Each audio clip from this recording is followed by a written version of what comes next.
All right, greetings and welcome back once again. This is Amuna, and I pray everybody is doing well.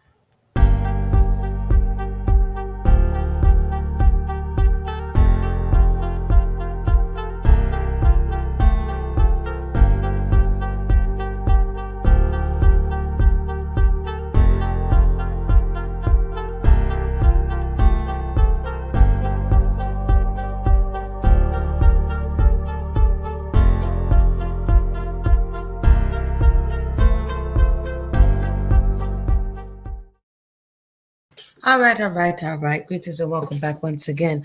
I know we need to pick back up on Marcus, but I came across this video in the mean and between time that kind of goes in conjunction with what we were speaking about on Sunday. So this is kind of continuing that conversation about fatherhood, about husbands, about relationship dynamics, all things of that nature. Before we get into it, make sure to like and subscribe, so that you could continue to help the content go further. You know how it is here on YouTube. And I always wait to the end, but I'm not waiting to the end today. Listen, I currently have some books up on Amazon. I'm going to put the link in the box, some of which are novels, cookbooks, as well as children books. I'm trying to find the paperwork right here. So the latest fundraiser that I have is for this particular set of books. It goes with a program that I have been doing over the last few years. I have been in the chef space, the plant-based food space, for going over close to a decade now. And I used to have a shop, but I had to close it a few years back. And so one of the things I do is go out in the community at request. Schools call me out, they hire me to teach children about healthy cooking. One of the issues that I found was that, there needed to be some more education besides just healthy cooking. We kind of need more education around what's being consumed. So definitely go ahead and check out, if you have children in your life, in your community, check out the Let's Eat Books series on Amazon. So let's get back to this now, because I usually wait till the end. I said, you know what, so that we could get this thing farther. You know what I mean? Because you can't just talk about it. You got to be about it. So I'm definitely going to put the information in the chat so that you can support at will. With that said, I came across a video of a woman on TikTok. So we're going to share the video and speak about it in light of the conversation that we had on Sunday. So if you missed that conversation, you could still listen to this, of course. And then if you're like, what are they talking about? Then, you can check out the conversation from Sunday as well. So let's take a piece. So welcome to the conversation. Let me go ahead and share my screen. Let me see if you can hear it. Let me see if you can hear it. I think I'm going to just play the audio. Hold on one second. Let's reel it up from the top. So this is a woman who is saying that she's Generation X. She's stressed. This is about mental health, which I've been speaking about for years. It's very important. A lot of times people who haven't gotten to that part of the bridge yet like to say, oh, when you get married, it's going to be perfect. Or this, my parents were perfect. Whatever, concoctions we come up with that's not based in reality. And so, not always anyway. And so this woman has had it, and she has come to social media because oftentimes people don't have anyone else to talk to, really, or in their lives that will actually give them a listening ear. So people find their way to social media because it's a place that they feel that they can build community. So let's listen to what she's saying. Why is my thing delaying here?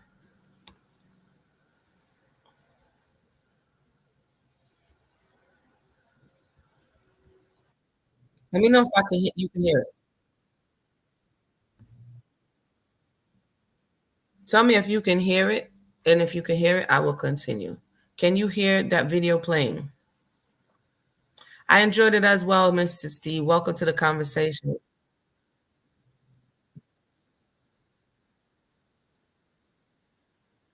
Can you hear the video playing in the background? Let me know if you can hear it before I get started. No, says Sal. Thank you for letting me know. Let me go ahead and... No? All right, no problem. Let me try to share the screen here. Do.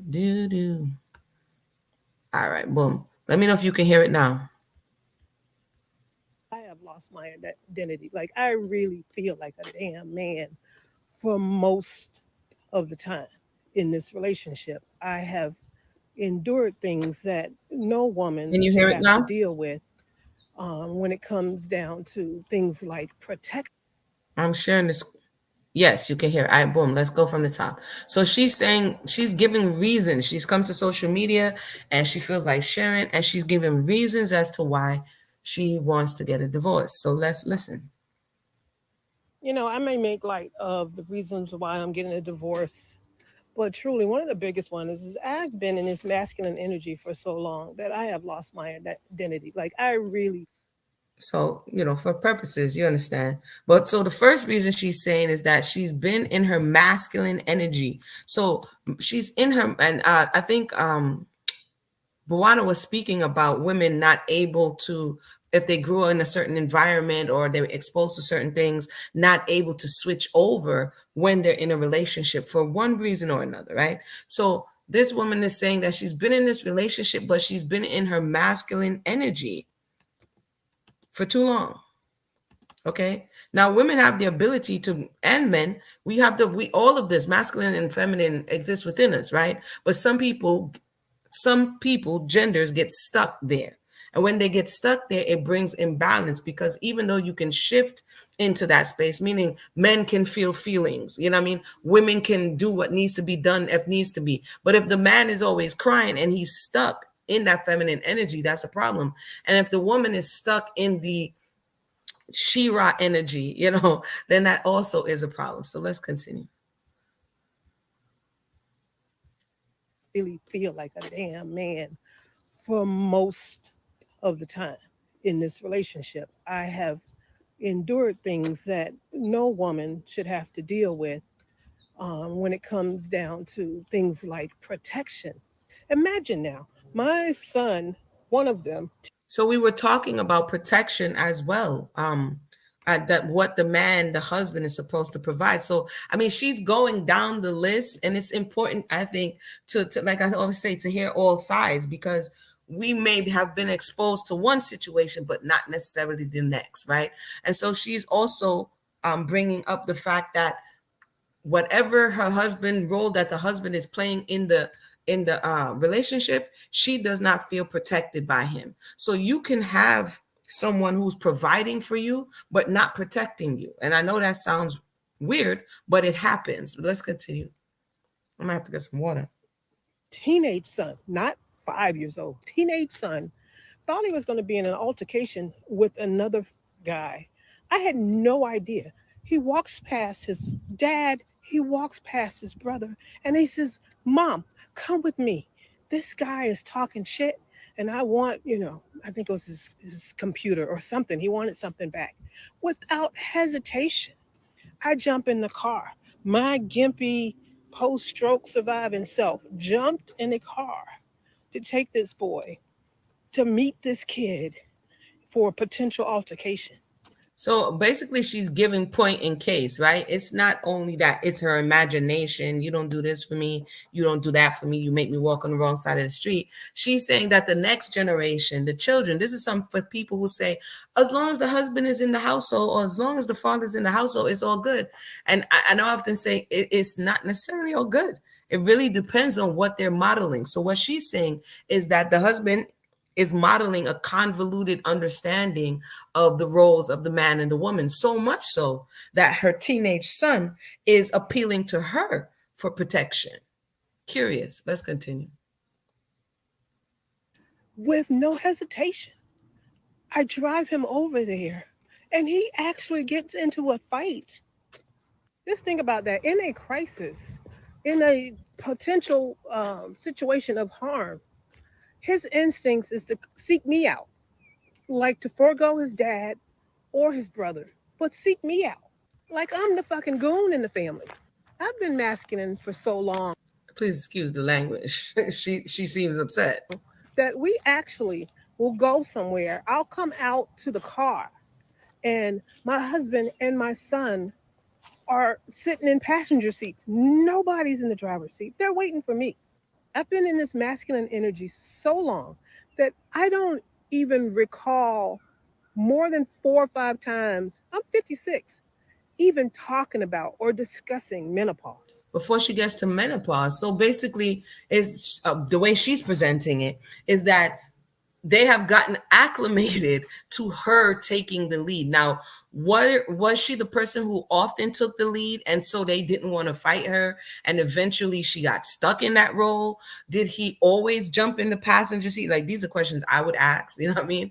But as it is now, she always has to take the initiative according to what she's saying, and because she's a woman, after a while, you start acting like a man, right? If you get stuck, if you're not allowed to be soft, if you're not allowed to be feminine, and even further than that, her children, who on the surface may look like, oh, you grew up in a house with your mom and your dad, that means you should be well adjusted, da da da da da. And then her sons get in a relationship and then possibly expect their mate to behave in a similar way that their mother did. This is the imprinting that happens early on in development that we have to be aware of when we have these type of discussions, or even look to navigate our own life and our family life, right? Sometimes we just think because it happened in ourselves or in our places, then the same result should happen in another place. But the variables are different. The variables are different. So let's continue. Or understanding that some of the emotional changes or the changes in my skin or all these different changes are coming from that. No concept of it. My brother in laws used to talk mad shit to me, just the most inappropriate, most vulgar things that they could say to me. And because I think maybe because of the military, likely, I would just talk shit back. But the fact that my husband allowed it in his presence for them to say the most deplorable things, the most disgusting, vulgar things to me, and him not feel the need to protect me from them, that's crazy. She just gave a clue. Right? She just gave a clue. We use active listening. She said she guesses because of the military. So we don't know if the husband was also in the military. We don't know if the husband is attracted to a stronger woman, so he was attracted to her because she was in the military. We don't know whether or not she took her military training and incorporated it into her house.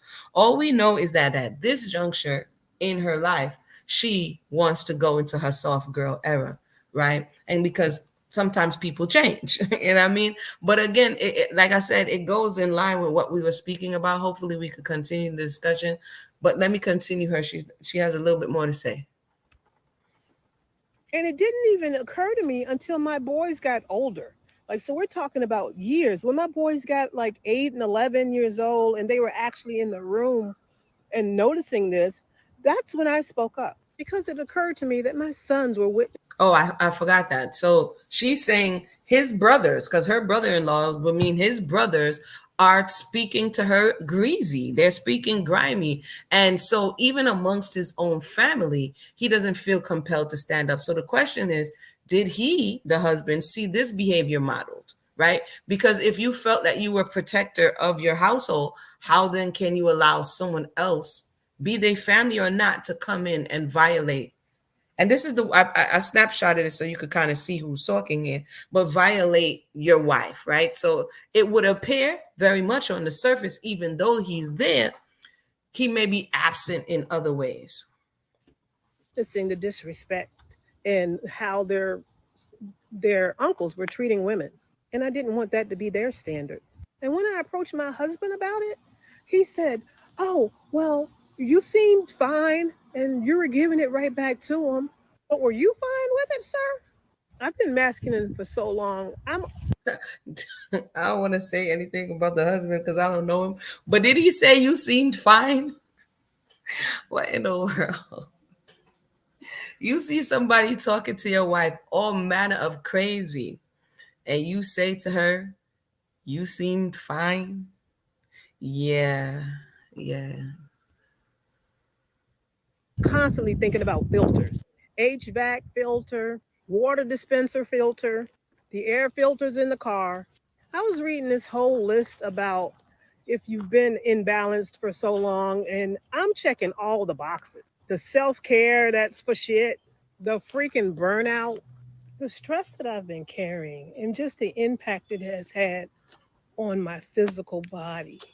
Like, I walk around every day was a headache of some degree, literally every day. And so this is the real part of it, right? This is the real part of, these type of conversations. Like she's saying, you're not built for that. No one is really built to withstand like long durations of stress. But in this particular case, if she's stepping into a masculine energy, energetically, she's the giver, masculine energy, the giver, the protector, the provider, whatever the case may be. She didn't say provide, but we don't know what's going on there. But she's been in this space for so long, as she said, because earlier on in the video, she said she had a stroke, that it's having a physical effect. So we see a lot of women being castigated today. Even a few years ago, it was at its height, right? In the red pill community conversation.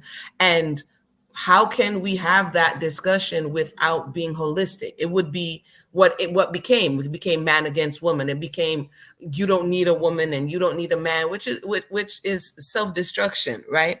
And it becomes that way because people refuse to see how they contributed to it. So the other day we heard about, well, single mothers could be to blame for the fact that they're single mothers. We were kind of having that conversation like, wait a minute, in what way? Yeah, that's that message. So it's deep. It definitely is deep, but let's continue to listen to her. Day. And sure, it may be related to the stroke, or the stroke is related to the stress, either way. I mean, when the kids were younger, I was doing both putting Hot Wheel tracks together, building Legos, and also bedazzling dance costumes, cooking, and cutting grass. So yeah, I'm fucking tired. And it's not just me jumping into the So based on, you know, she commented to TikTok like we the therapist. So we gotta kind of, go in our armchair and play therapist. But based on what she's saying, she's really making her case in the court of public opinion that this is not a new occurrence. Right. So the question would be then what attracted you to someone that you had to show up in this way? Right. And she may have already been, like I said, in her masculine, if she was in the army or whatever, she may have already been in her masculine when she met him. And he kind of possibly just rolled with it. If you're the one who has to be proactive, all the time, and he may have who doesn't want to abdicate their responsibilities if you're always going to be the one who steps in. Sometimes in relationships, when you overcompensate, people take that as permission to keep doing what they're doing. Sometimes you got to learn to fall back and let the chips fall where they may, especially if it's the man who's supposed to be in the position that the man is supposed to be in. Sometimes it may be difficult to fall back and let the chips fall where they may, but it may be what's necessary. Let me know your thoughts. Let's continue. these roles. Um, my husband made space for me to be in these roles. He sought me out for some of these masculine roles. Like literally, if there was something heavy to lift. Now the two youngest are over 6 feet tall, 180 pounds, give or take. But he would seek me out. Babe, come help me move the couch. Babe, come help me move the table. And if you're wondering, yes, even intimately. In the past, me initiating was a treat. But then that became the norm in this relationship. So basically, that was curious. I thought that was curious. Welcome, Queenie. Welcome to the conversation. For those who just joined us, welcome to the conversation. I thought that was curious in light of the discussion because there is another side. This is from the perspective of the parents. The other day, we were speaking mostly from the perspective of the child, like how the relationship looked from the perspective of the child to the parents, what you saw your father do, what you saw your mother do. But on the other side of it, it's the dynamic between these two partners, right? And if it is imbalance, if it is out of whack, eventually, unless the person just makes himself a martyr and just take one for the team, you understand, eventually people grow weary and tired, and you may see some dysfunction. I'll put a link in the box. You may see some dysfunctional old people and wonder, well, why are they still together? They've just resigned themselves to just riding out to the wheels fall off. But just the longevity of time does not equal health. And if anything I could say is that, because having these conversations over the years, we tend to be like we're reading in Marcus and Amy. Oh, the person was together for blah blah blah. That doesn't mean it was good. That doesn't mean it was healthy. That doesn't mean it was well. Just because they endured it, or they endured whatever they endured, because eventually, oh, granddad, this happened to them, or grandma, this happened to them. You don't know why they was eating all those bonbons, because their life was bitter and they wanted something sweet, and they developed diabetes, and then next thing you know all of these complications because of their diet. A lot of dietary excesses come from emotional things. I'm going into another space, but a lot of them are connected with how we feel. That's what's called emotional eating. Back in the day, they probably wouldn't call it emotional eating. Somebody comes in, they stressing you, you sad, you depressed, you say, "Why I can't go for something sweet, It's a transmutation of the energy that you're feeling, trying to appeal to your taste buds or something of that nature to make yourself feel better. Or somebody who's inclined to anger, they may always have to have something crunchy. So if you look back and say, wow, what? Or they may be inclined to alcohol, or they may be inclined to whatever it is that they're inclined towards to try to cope, smoking or drinking, to try to cope with their reality. So hopefully these type of things is giving us permission to look at even our past from a different lens, and hopefully move forward towards healing. I put the link in the box. I'm not going to stay long today. Let me read a few of these comments that came in the comment section on TikTok, because I found them also informative. Let me see here. Some of the comments are saying, okay, lady, hold on, lady. Let me put you on pause.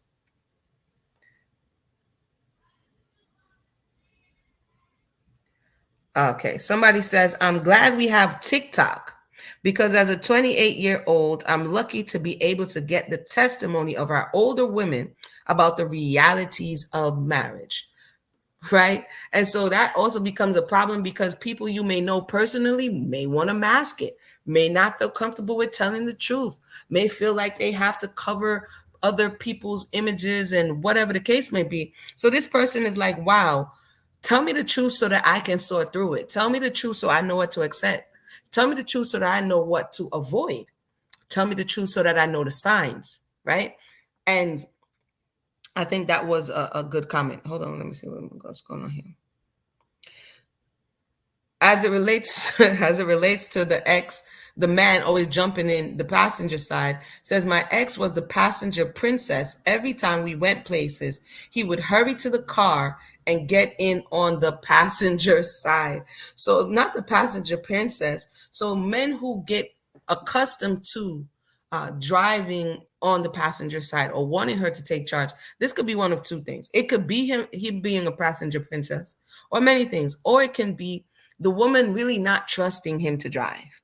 So basically, driving can really test somebody's trust in you, right? And so if you drive crazy, if you drive wild, if you act, and they have anxiety around you driving, some women may want to take the initiative to drive, as opposed to going through that argument in the car. So driving is a practice that can cause, she may not trust you, point blank period, and therefore she doesn't want you to drive her anywhere.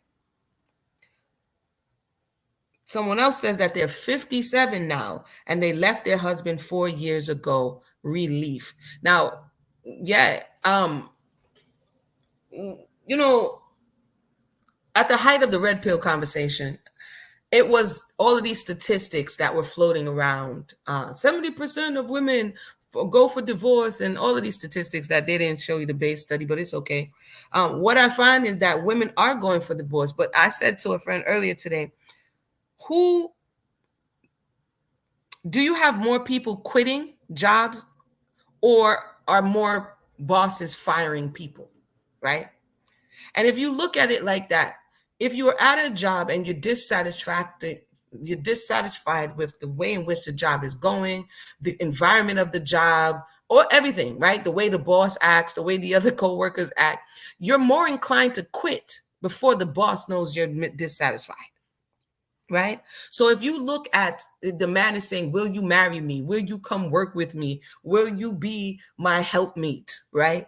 And she's signing on to him onto his agenda, onto whatever it is that he has going on, and they go down the lane and she's not liking the job, who's more inclined? Is she more inclined to quit, aka ask for divorce, or is he more inclined to divorce her? So to me, when you look at things like this, there's other ways of looking at why more women are dissatisfied. I'm not saying that some women are not bugging out. I'm not saying that at all. I'm just saying that these statistics that are thrown around may need to be looked at in another light. I'm dropping the link in the box. I'm not going to stay long, but definitely share your thoughts. Let me continue. Another woman says, she says it all the time, divorce was the best thing that ever happened to her. She felt alone in her marriage. And you've heard of single mothers who are married, where the man is not what this woman is complaining about. She's doing twice the work and not getting the benefits, basically. She says, may the creator continue to wrap his arms or hands around her. So this is also where it gets kind of saucy, because you have women who are identifying and they say, see, the women out here making communities of divorcees and throwing divorce parties, and they don't value marriage anymore. Are we looking at the holistic nature of how these two people need to work together to keep this thing going? And if not, it's going to fall apart. And one of the quickest ways to do it is not being able to feel comfortable in your relationship, with yourself in the relationship, right? Now, I'm not telling people to run around getting divorced. I'm just talking about something that we were talking about before. Big Red Creole Queen says, we are so done being everything for everybody while a man literally stands by watching, by to the bench riding spouses. Help us all. Help us all. How did we get here? How did we get here? Right? Because the generation, the children are also seeing this dynamic between their parents. And now, today, the men are saying, or have been saying, they're the prize. So the men are the prize. I've been seeing women proposing to men. I saw that the other day. I don't know if you guys have seen that as well. Women proposing to men, pregnant women proposing to men, men now getting in their soft man era, and it's just confusion out here in these streets. Another viewer says, I feel you. It's exhausting to be the wife, the husband, the mother, the father, protector, housekeeper, cook, and nanny. Those are the sentiments. Dr. Charles, welcome to the conversation of I can do bad all by myself. So again, like I'm saying, when we're talking about these statistics, it's important to know who quits more jobs. Even the millennials of today, if you want to see who will quit a job before you can blink, it's the millennials, according to the reports. Okay, let's continue.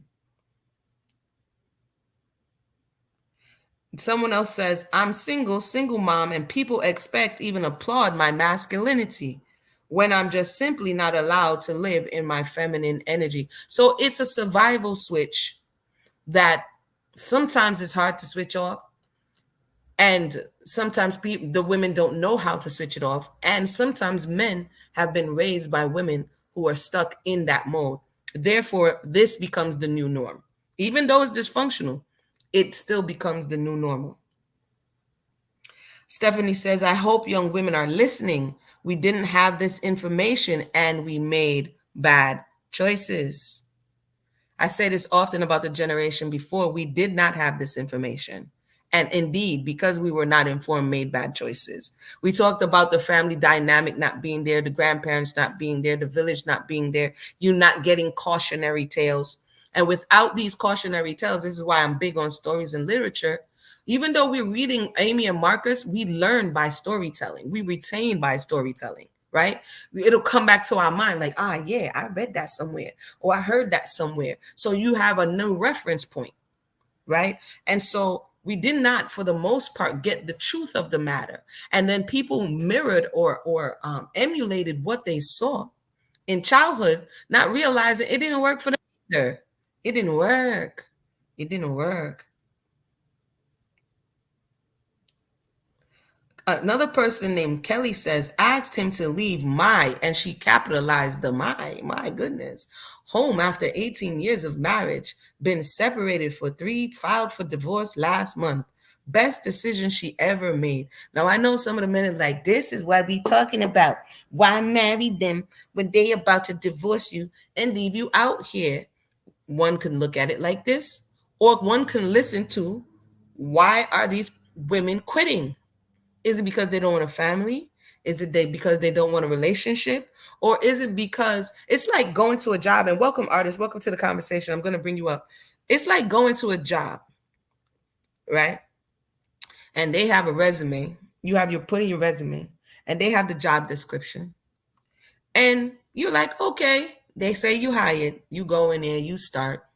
Two down the line, you know the Jamaican story. Two down the line, all of a sudden they start dumping more work on your desk, more work on your desk. You're not getting a pay increase. You're stressed out.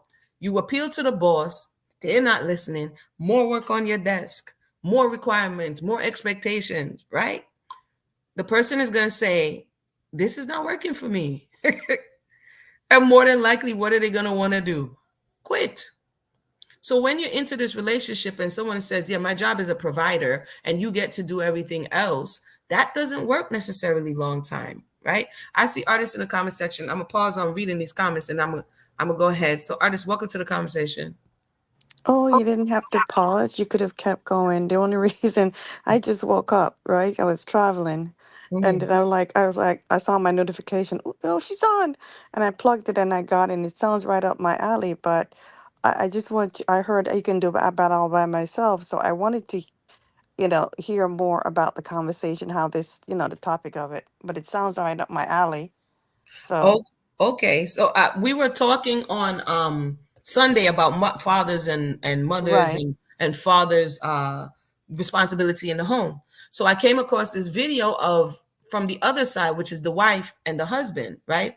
And she has children, and she's saying that she's stuck in her masculine. So all of the things that we described on Sunday, she's saying that in her home, it's her responsibility as the woman as opposed to the man, which I thought was an interesting dynamic to bring on to have the conversation. Because even though both parents are in the home, because there's a role reversal, it is representing, um, it's giving a bad impression to her children.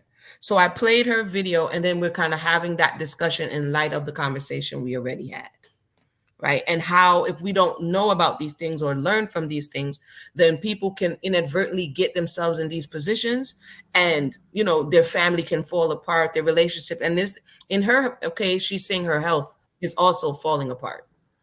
So that's what this conversation was about. But go ahead. Oh, it chipped out a while ago. I had to sign back in, but I think I have an idea where you're coming from with that. And if I stray, I do apologize. Yeah, no, what we talked about on Sunday, and just we carry on from there, right? Sort of like, okay, I switch roles, so now I'm stuck. Um, and all I can do is just relate to me, because since I just got here, is that um, my thing is I've always seen, right? And I guess in just so we always talk about how we pattern our life when things happen.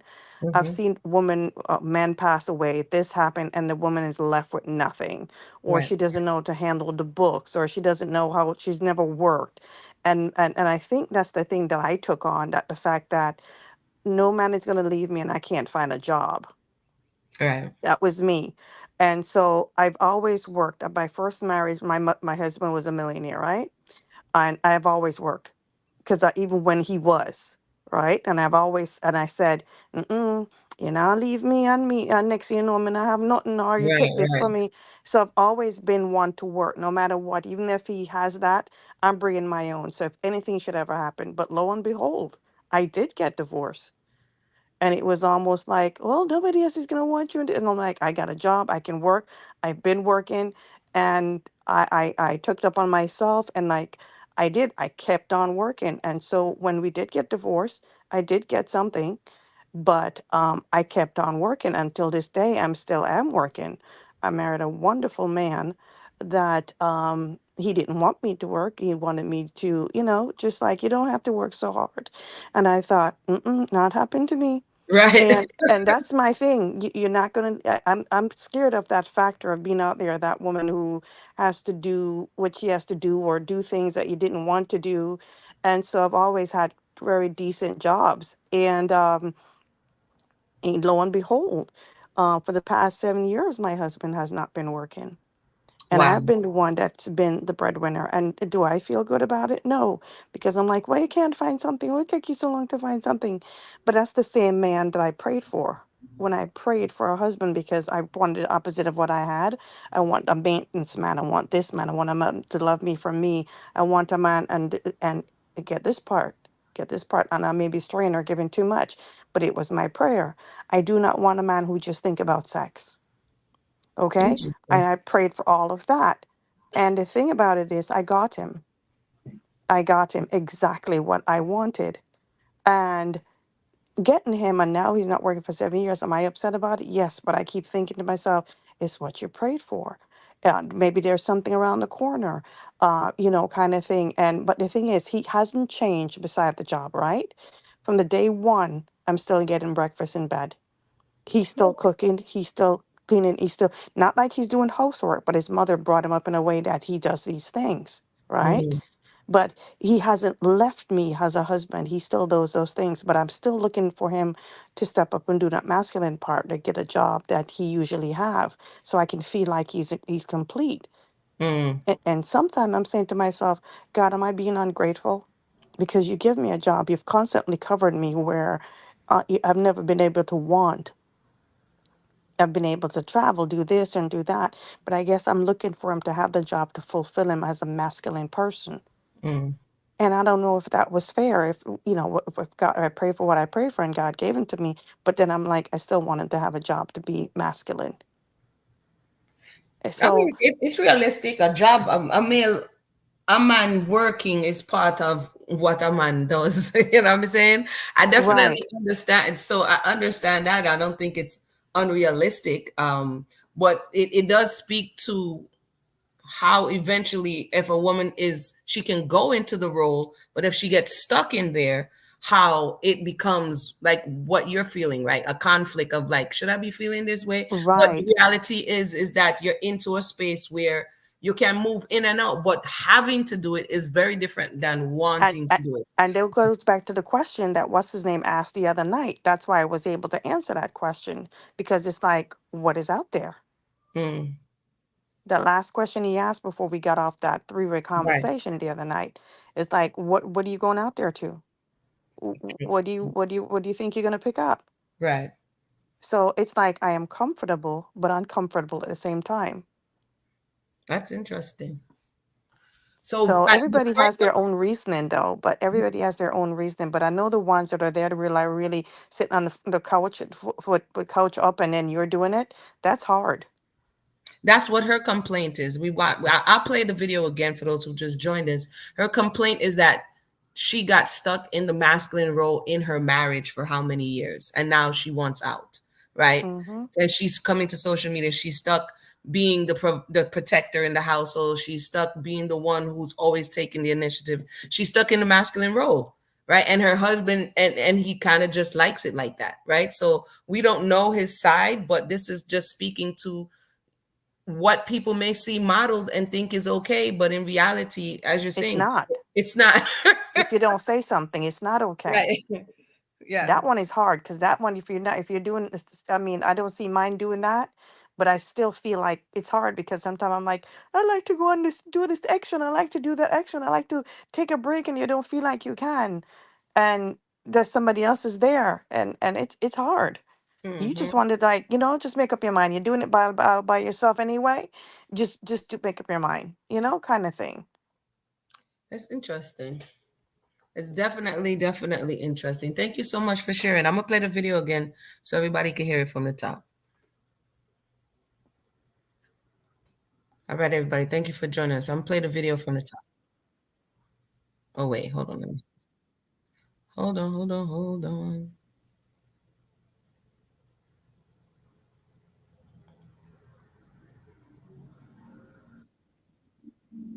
Truly, one of the biggest ones is I've been in this masculine energy for so long that I have lost my identity. Like I really feel like a damn man for most of the time in this relationship. I have endured things that no woman should have to deal with when it comes down to things like protection. Imagine now, my son, one of them, teenage son, not 5 years old, teenage son. Let me know if you guys can hear it. And this it sounds a little low, but hopefully you Yes, can I hear can it. hear it. All right, cool. Let me go. And please excuse her profanity. I think she drops a few bombs here and there, but for the most part, let me continue here. Okay, thing. Thought he was going to be in an altercation with another guy. I had no idea. He walks past his dad, he walks past his brother, and he says, "Mom, come with me. This guy is talking shit, and I want, I think it was his computer or something. He wanted something back." Without hesitation, I jump in the car. My gimpy post stroke surviving self jumped in the car to take this boy to meet this kid for a potential altercation with no hesitation. I drive him over there and he actually gets into a fight. Just think about that. In a crisis, in a potential situation of harm, his instincts is to seek me out, like to forego his dad or his brother, but seek me out. Like I'm the fucking goon in the family. I've been masculine for so long that we actually will go somewhere. I'll come out to the car and my husband and my son are sitting in passenger seats. Nobody's in the driver's seat. They're waiting for me. I've been in this masculine energy so long that I don't even recall more than 4 or 5 times. I'm 56 even talking about or discussing menopause or understanding that some of the emotional changes or the changes in my skin or all these different changes are coming from that. No concept of it. My brother in laws used to talk mad shit to me, just the most inappropriate, most vulgar things that they could say to me. And because I think maybe because of the military, likely, I would just talk shit back. But the fact that my husband allowed it in his presence for them to say the most deplorable things, the most disgusting, vulgar things to me, and him not feel the need to protect me from them, that's crazy. And it didn't even occur to me until my boys got older. Like, so we're talking about years. When my boys got like 8 and 11 years old and they were actually in the room and noticing this, that's when I spoke up because it occurred to me that my sons were witnessing the disrespect and how their uncles were treating women. And I didn't want that to be their standard. And when I approached my husband about it, he said, "Oh, well, you seemed fine and you were giving it right back to him. But were you fine with it, sir?" I've been masculine for so long. I'm constantly thinking about filters: HVAC filter, water dispenser filter, the air filters in the car. I was reading this whole list about if you've been imbalanced for so long, and I'm checking all the boxes. The self care, that's for shit. The freaking burnout, the stress that I've been carrying, and just the impact it has had on my physical body. Like I walk around every day with a headache of some degree, literally every day. And sure, it may be related to the stroke, or the stroke is related to the stress, either way.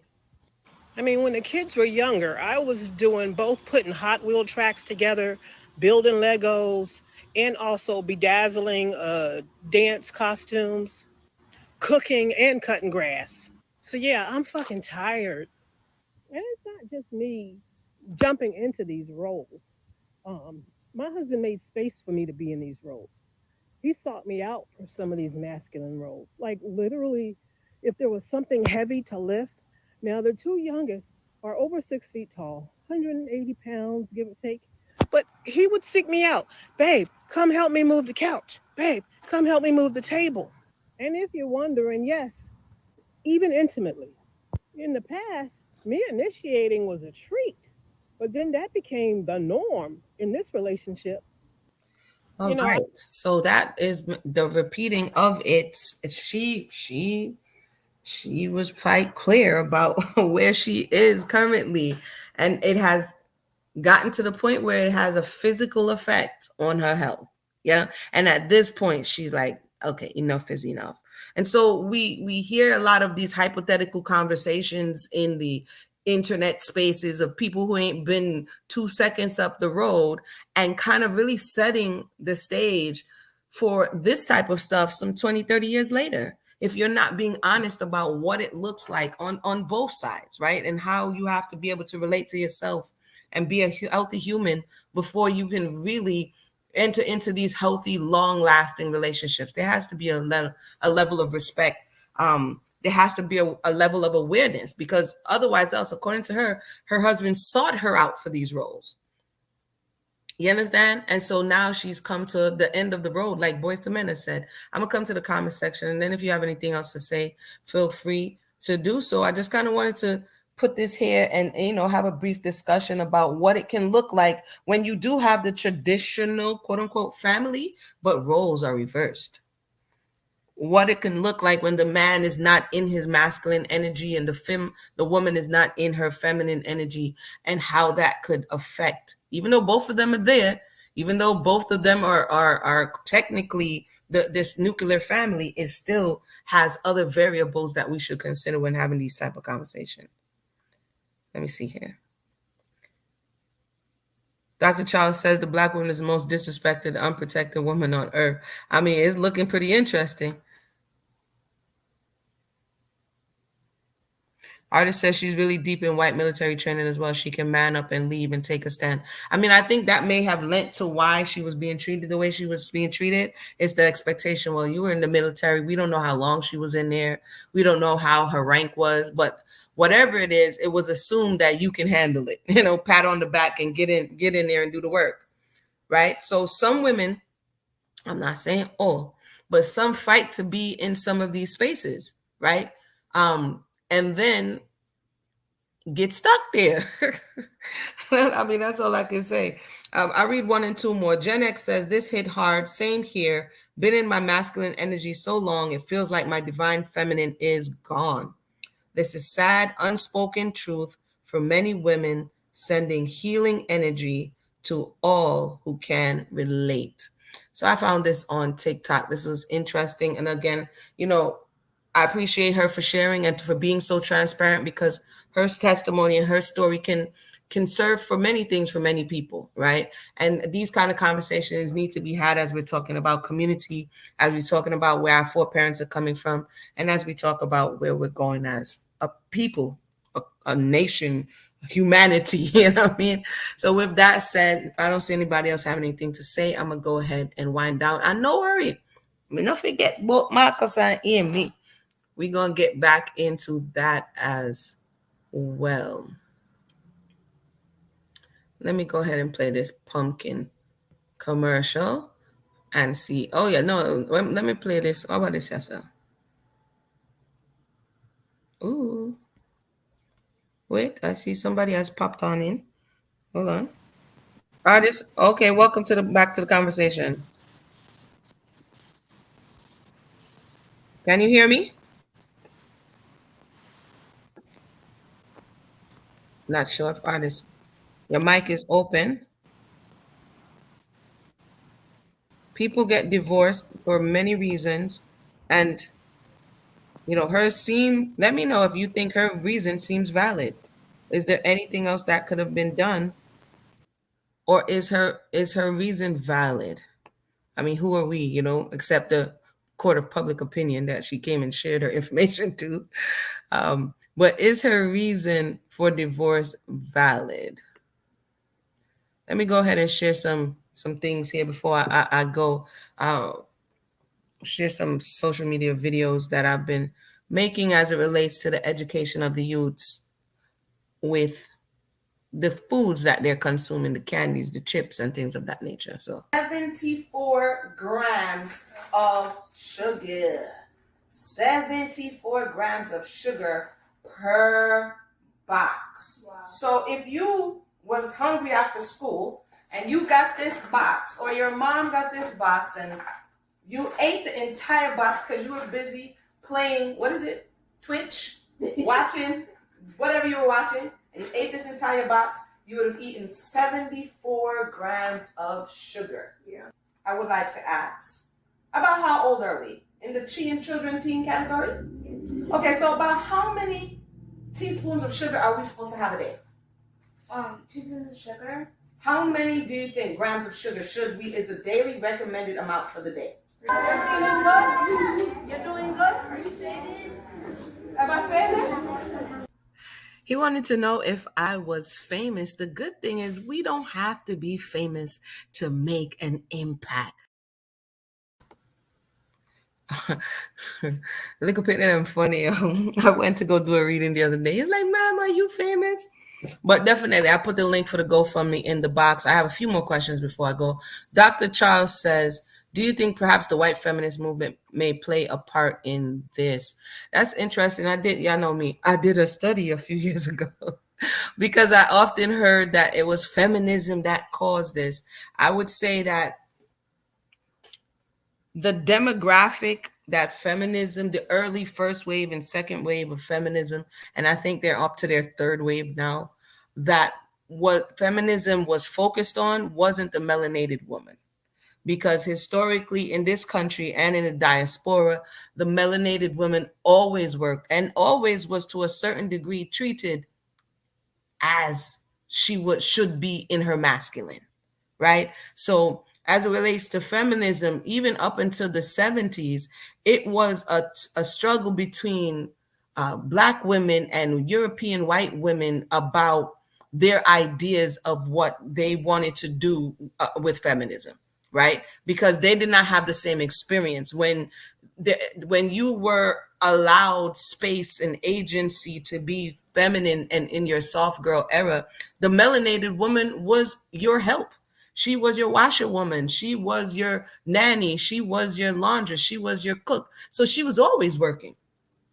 She was always working. She didn't really have the opportunity, some here and there, but for the most part, didn't have the opportunity to be feminine. So I think this is an intergenerational extension of I'm tired. This is not just one generation saying I'm tired. This is like 3 to 4 generations in recent times, post-slavery, saying, look, man, I'm tired. Right? And that's why the tired is just really sounding like, bro, I'm done.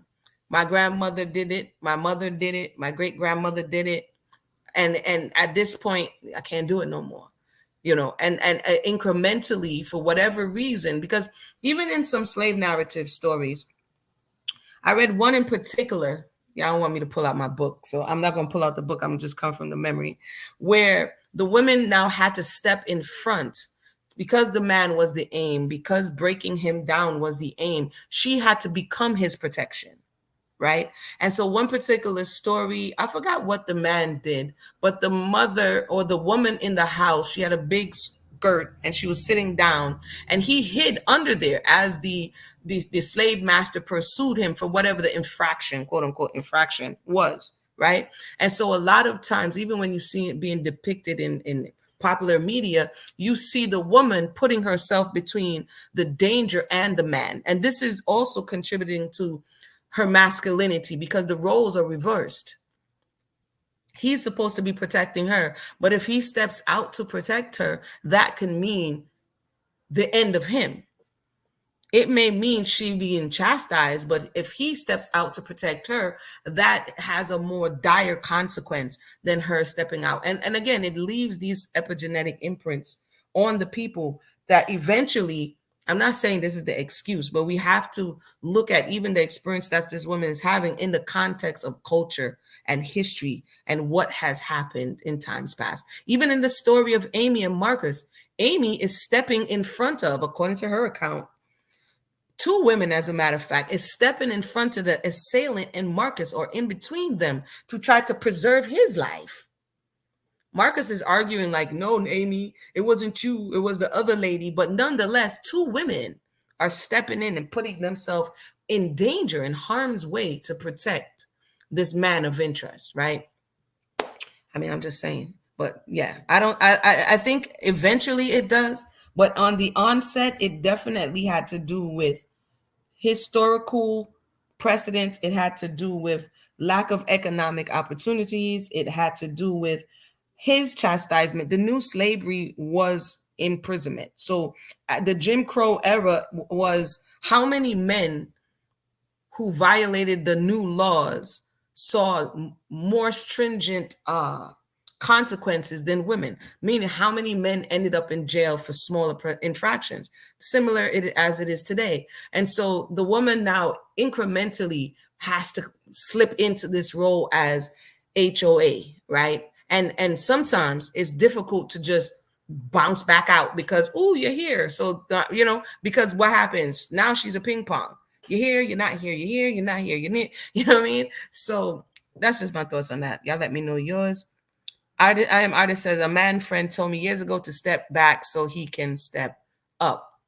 And like I was just saying, a lot of women find difficulty in that, right? Especially if it hasn't been modeled, because you kind of, to a certain degree, if you have to play you have to play it down. you have to act like you don't know or you're not able. I don't know. Y'all let me know. So if I kind of do know, but it's complicated. It really depends on the person, because you have some women who act like they can't machans and they can't do anything. You have some women who act as though they don't need a man for anything, but then get resentful when he is trying. They chastise him for not doing it in the way in which she would do it. So you kind of got to pick a struggle. You got to pick a struggle sometimes. And sometimes women find it difficult to pick a struggle. And even in the 60s, the 50s, 60s, and 70s, with the mass migration of women and men from the South, migrating to the North and places like New York and Chicago and Detroit, in hopes that there was more economic advantages. And when they came and saw it was different, a lot of the roles, even in that time, began to reverse, right? Because now the women, they have to step outside of their realm of what it is they're doing to kind of subsidize this new life where grandma is not there, grandpa is not there, land is not there, community is not there. So it's complicated. When did Black men become emotionally, physical, and financial abusers of the Black women, making them baby makers and single mothers? Woo, Stephanie, wow. Hey, again, I'm only going to share from what my research has been focused in a certain area, right? So, of course, if you have done other research, I welcome you to share. When the manhood of the melanated man was taken, beaten out of him, and compromised, in some spaces, he internalized the behavior of the oppressor. I'm just talking about the West right now. I'm not talking about the whole planet, right? He internalized the behavior of the oppressor. And what I noticed is that when he eventually got power, not all, so please, I'm on record, it's not all. But to answer the question, when he eventually got in a position that empowered him somewhat, as opposed to doing the opposite of what the oppressor did, he came into the space of now being the new oppressor kind of way, if you could understand. So even when you look at Tina or different spaces where the man has the responsibility to lead and the woman poses some type of threat, I don't know, right? Whether it be talent-wise, whether it be whatever it is, and he feels threatened, then you begin to see the emotional, the physical, and the financial abuse coming into that context, right? Additionally, once you separate, and I think we were talking about it the other day, the family structure, the woman is no longer protected. When she no longer has people who are going to come to bat for her, when she no longer has people that he needs to be accountable to, then he is really left to his own devices. And at that time, it's a toss-up. If the person is good and just, well, then he's going to have self-control. But if he's not, then all of these other means, emotional, financial, physical abuse, is going to be employed so that he can control. Because why do people abuse other people? For control. So it to me, it seems that there may be something out of balance, out of whack in the man in this particular case, because women also abuse men, I know, but the question was about black men. I'm even talking to myself and asking the old question because I've been doing this for so long. I know somebody in the back like, I'm gonna, let's change the subject so that the answers are not. So the baby making baby mamas, single mothers, I don't think is a new thing. I think it's just become more prevalent. It has become more acceptable. But I don't think it's a new thing. I think when it used to happen, someone was there to roll up on the guy and say, hey, you about to marry her. We saw that in the Bob story. That's why I say stories are important. We saw it in the case of Omariah, and we saw it in the case of not so much Omariah to Norval, but Omariah does play a role in why Norval is trying to make good on what he did to his daughter. But in the case of Omariah, when he impregnates Sadella's mother, her father rolls up on him like, hey, you impregnated my daughter, now you got to do right. So when that component, and that also comes with the resentment that we see about the emotional, physical, financial abuse, because if the man didn't really intend to marry this woman and he was made to marry this woman, then you're going to see some resentment behind the situation, right? By being compelled to do something that's right and just, because you shouldn't have been planting seeds in other people's yard. You feel me? But when that component is removed, then you have what we have today. Because he was always trying to spit game, always trying to roll up on you. It was just somebody who was there saying, not today, brother. And if you did come through, then you have to do right. So yes, it's not new. Dr. Charles, I agree. It's not new. Black men were often sold away, leaving the black woman to care for the children, right? And they used to call it abroad marriages. If you want to look up more about it, if I'm not mistaken, because now I'm going back into older research in my mind, but those used to be called abroad marriages, where the man wasn't on the same plantation as the woman to start. Oftentimes he wasn't on the same plantation. And the reason he wasn't on the same plantation, it was many things. Sometimes men liked the fact that he got to travel. So if this woman was on a plantation 2, 7, 10 miles away, oftentimes if you had a lenient slave master, he would give you a pass. You know that whole, where's your pass, boy? He would give you a pass. And that pass would allow you on weekend, Saturday, to go to the other plantation to fraternize with or look for a woman. But the issue becomes the plantation owner who owns the woman owns the child, right? So this is where sometimes you would see plantation owners be lenient in these spaces because they wanted to increase their population, if you get what I'm saying. So the man, if he had the woman on the same plantation, when he saw her abused, he couldn't do nothing.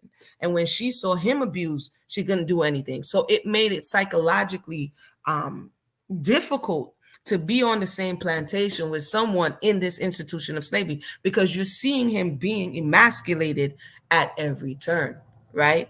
And so they would oftentimes be on other plantations, and this is an institution called abroad marriages. And you kind of see it illustrated in Roots when Fanta, I'm taking y'all back now, when Kunta Kinte came across with Fanta. Remember Fanta? But after a while now, this is Roots, not that next generation new gift Roots. I'm talking about the original. So when he eventually, Fiddler, who by the way, Lou Gossip Jr. dies the other day, wow, I was like, wow, Lou hang in there for a good long time. But he was trying to break him. But all Kunta was thinking about was somebody from his homeland. And even though she was of a different tribe, right, according to the narrative. And so he runs off trying to get to Fanta, because where's Fanta? On another plantation, right?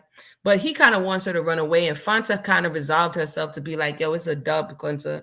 I'm not going nowhere. And she has just resigned herself to her fate, right? But I say that to say that kind of illustrates a little bit of not seeing the abuse of the person on a daily basis and them being away from you, and you kind of Yeah, rest in peace, Fiddler. Y'all don't want to know how many times I've watched Roots back in the day. I'm just gonna leave that there.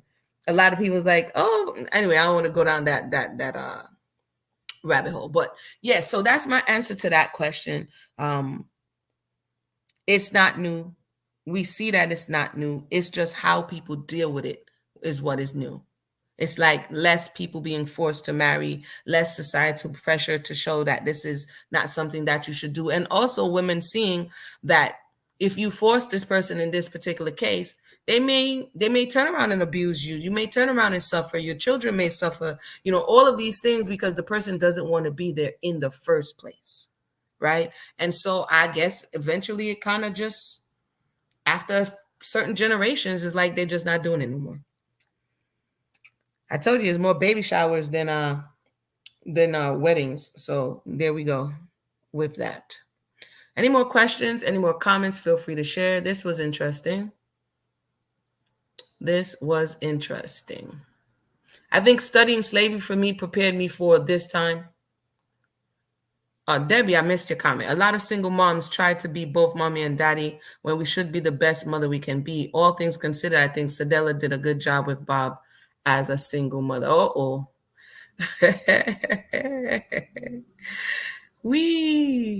mean, in Sadella's case, Sadella had a tribe.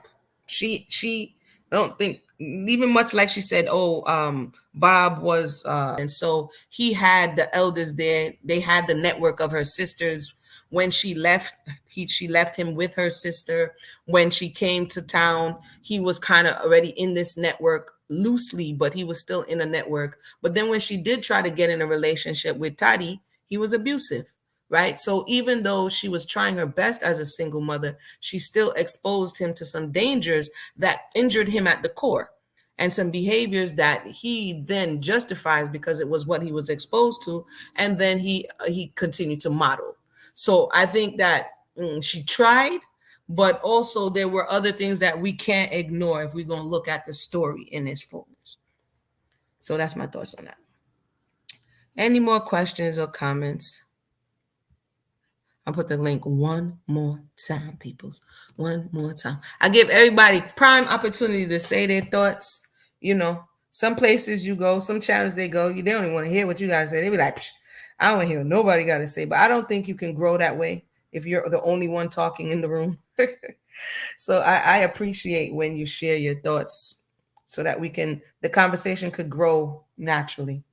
That's the Rasta remnants in me. It's the remnants of the reasoning. Yeah, make we reason. Yeah, I mean, it's the remnants.